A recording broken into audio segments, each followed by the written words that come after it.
सो दोस्तों शुरू करने से पहले डिस्क्लेमर की वीडियो सिर्फ और सिर्फ एजुकेशनल पर्पस के लिए है, इन्वेस्टमेंट एडवाइस नहीं है। तो वीडियो को देखकर आप सीख सकते हो और इन्फॉर्मेशन को ले सकते हो।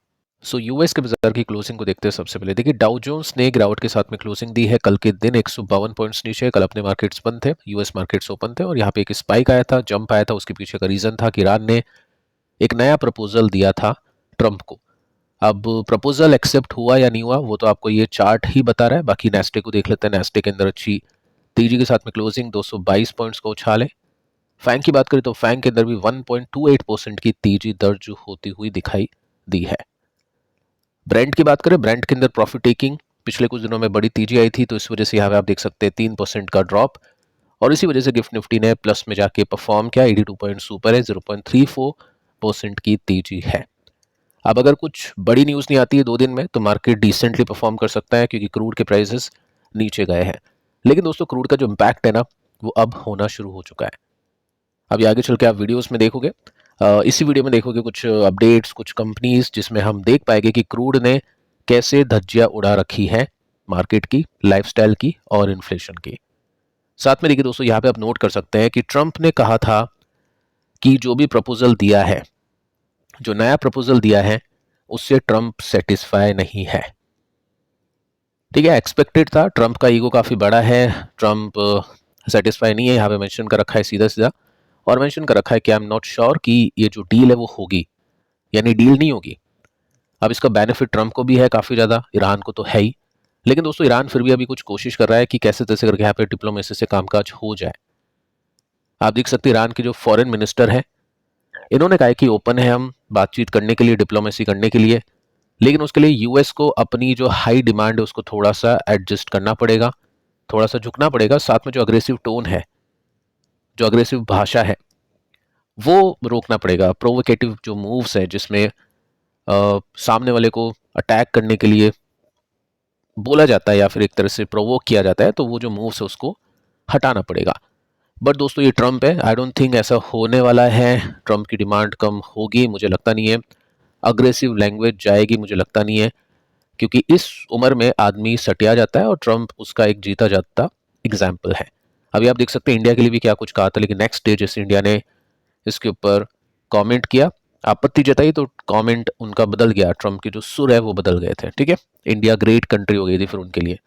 सो ये सब चीज़ें पॉसिबल नहीं है ट्रंप की तरफ से। इस वजह से मैं एक्सपेक्ट कर रहा हूँ कि मार्केट अभी थोड़ा और समय इसी तरह बिहेव कर सकता है, क्योंकि ट्रंप भी इसी तरह बिहेव करने वाला है। ठीक है, आगे चलते हैं। अब यहाँ पे देखिए दोस्तों, यहाँ पे मेंशन कर रखा है कि जो वॉर है वो वापस से शुरू हो सकती है। मिलिट्री ने कहा है, ईरान की मिलिट्री की यहाँ पे बातचीत करिए, क्योंकि उनको सूत्रों के हवाले से न्यूज़ मिलती है कि ट्रंप अभी क्या करने की कोशिश कर रहा है, सेटेलाइट इमेज और भी काफ़ी सारी चीज़ें होती हैं।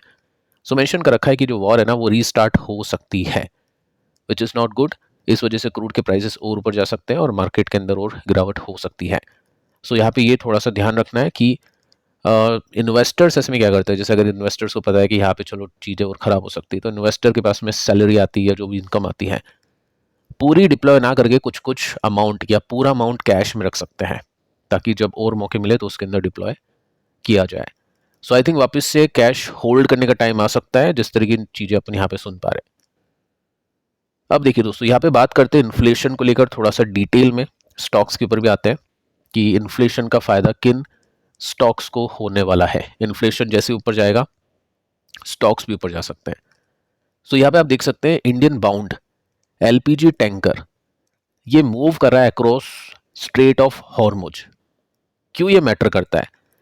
देखिए दोस्तों, यहाँ पे मेंशन कर रखा है कि फिलहाल क्या है, एक टैंकर है जो हॉर्मुज के अंदर चल रहा है और उसके पास में हाफ दिन की इंडिया की एलपीजी है।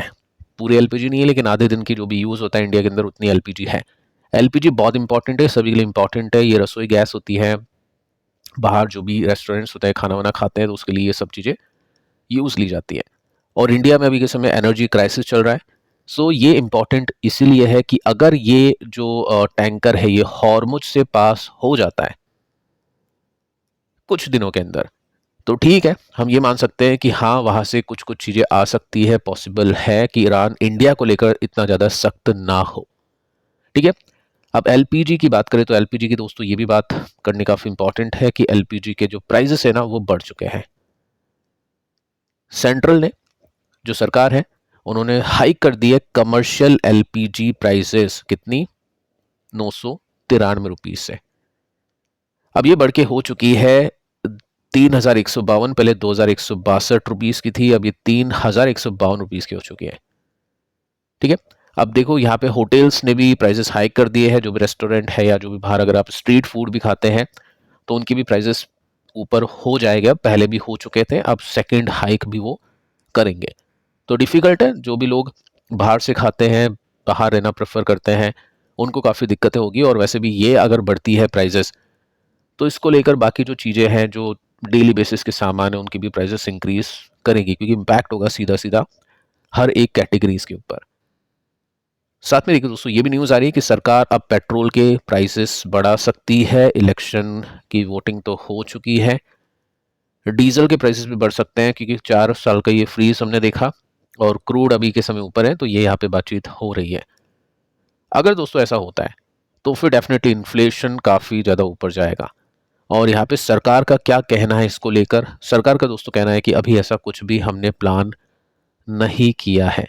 तो आई थिंक सरकार ऐसा कह रही है, तो आई डोंट थिंक कि सरकार अपने शब्दों से इतनी जल्दी पलटेगी। हो सकता है पलटे, बाद में पलटे, लेकिन अभी लग नहीं रहा है कि पेट्रोल और डीजल के प्राइसेस इंक्रीज हो सकते हैं, ऐसा मेरा मानना है। आपको क्या लगता है? आप नीचे कमेंट करके बता सकते हैं। हो सकता है 2-4 रुपीस इंक्रीज हो जाए, लेकिन यहाँ पे जो बातचीत चल रही थी कि 20 रुपये, 25 रुपये, 30 रुपये के साथ में इंक्रीज होगा, वो मुझको पर्सनली नहीं लगता है। तो देखिए दोस्तों, इन्फ्लेशन इंडिया में अब बढ़ता हुआ देखने को मिल रहा है, और इसका जो इम्पैक्ट स्टॉक मार्केट के ऊपर होगा, कंपनीज के ऊपर होगा, साथ में जो आम जनता है उनकी डेली लाइफ के ऊपर भी होने वाला है। अगर मैं आपको डेटा दिखाऊं तो यहाँ पे आप सिंपली नोट कर सकते हैं कि इस बार जो इन्फ्लेशन आया है वो 3.40% का है, और ये तो जबकि पेपर इन्फ्लेशन है। रियल इन्फ्लेशन तो आपको बताइए कितना ज़्यादा बड़ा होगा। और यहाँ पे स्लाइटली राइजिंग है पिछले फैब के महीने के कंपैरिजन में, और मार्केट ने अब यहाँ पे प्रोजेक्शन करना शुरू कर दिया, एक्सपेक्टेशन करनी शुरू कर दी है, विच इज़ 4% के आसपास, कि 27 में 4% होगा, 28 में 4.10% होगा। मेरे हिसाब से ये प्रोजेक्शन भी अब बढ़ने वाली है, क्योंकि अगर वॉर रिज्यूम होती है तो यहाँ पे चीज़ों को डिफ़िकल्ट तरीके से देखा जाएगा और चीज़ों को नेगेटिवली देखा जाएगा। अब देखिए दोस्तों, यहाँ पे एक और डेटा आया है जिसमें आपने देखा होगा कि जीएसटी रिकॉर्ड हाई पर सरकार को मिला है। तो मन में ऐसा क्वेश्चन होगा कि सब कुछ खराब चल रहा है, एकदम से जीएसटी इतना ज़्यादा सरकार कैसे रिसीव कर पा रही है? देखिए यहाँ पे आप सिंपली नोट कर सकते हैं कि जीएसटी का जो रेवेन्यू है हिट कर चुका है ऑल टाइम हाई को, 2.43 लाख करोड़ रुपीस का।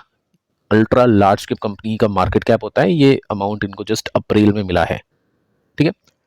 यहाँ पे देखिए दोस्तों, तेलंगाना ने रजिस्टर की है 35% की ग्रोथ अप्रैल के मंथ के अंदर, और इसमें ये भी मेंशन कर रखा है कि despite US Iran war concern, सरकार को इतना ज़्यादा रेवेन्यू कैसे मिल गया?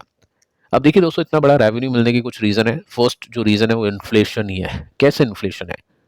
इन्फ्लेशन जब भी बढ़ता है तो प्रोडक्ट्स के प्राइस बढ़ते हैं, और प्राइस बढ़ते हैं ना, तो उस बढ़े हुए प्राइस के ऊपर टैक्स लगता है। तो जितना इन्फ्लेशन बढ़ेगा उस बढ़े हुए प्राइस के ऊपर जीएसटी पे करना पड़ेगा, और उतना ही ज़्यादा फ़ायदा सरकारों को होगा।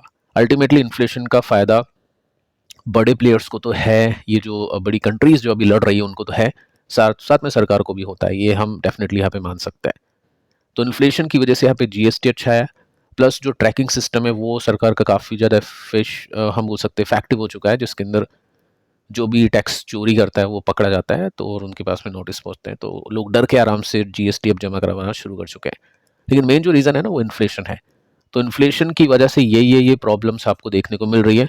अब बात करते हैं किन कंपनीज को फ़ायदा है। देखिए दोस्तों, लेटेस्ट न्यूज़ आती है कि क्रूड का जो प्राइस है उसके बढ़ने की वजह से पेंट कंपनीज ने अभी अपनी दोबारा से हाइक कर दी है प्राइस की, जिसमें आप यहाँ पे देख सकते हैं बर्जर पेंट्स। देखो आर्टिकल आपको डरावने दिख जाएगा यहाँ पे कि 35% के साथ में हाइक कर दी है, 5 तारीख से ये अप्लाई हो जाएगी। सेकंड हाइक अनाउंस की थी 510% की। तो डेटा गलत है, ऐसा डरना मत, क्योंकि अगर इतना हो जाएगा तो लाइफस्टाइल के ऊपर भी इम्पैक्ट होगा, डेफिनेटली यहाँ पे स्टॉक के ऊपर भी नेगेटिव इम्पैक्ट होगा कि 35% आपने कैसे हाइक कर दिया। लेकिन यहाँ से आप ये देख सकते हैं कि तीसरा राउंड इनका प्राइस बढ़ाने का।